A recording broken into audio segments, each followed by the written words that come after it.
È stato bello poter presentare anche quest'anno la lettera di Natale, firmata non solamente da un gruppo di preti come era tradizione ormai da più di 20 anni, ma anche da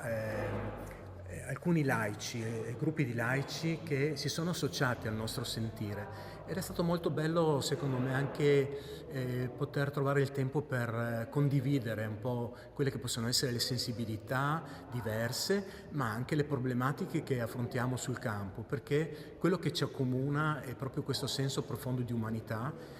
che al di là della propria confessione di fede però ci porta a occuparci e a non dire mi giro dall'altra parte. Da oltre 20 anni si rinnova la tradizione della lettera di Natale del Centro Balducci, firmata da preti del Friuli Venezia Giulia e ultimamente anche del vicino Veneto, ma anche di persone che rappresentano realtà laiche del nostro territorio. Alziamo lo sguardo è il titolo della lettera di Natale 2024, un'esortazione mutuata dalle parole del cardinale Pizzaballa, patriarca di Gerusalemme. Alziamo lo sguardo, è il titolo di questa lettera, perché abbiamo bisogno da una parte di smettere di ragomitolarci sulle nostre problematiche, sulle nostre difficoltà,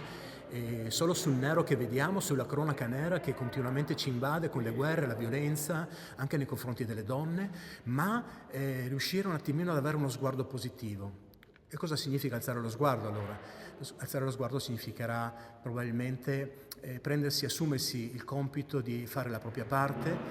di decidere di essere uomini di pace, uomini di giustizia, uomini che si occupano degli altri, uomini e donne che si occupano degli altri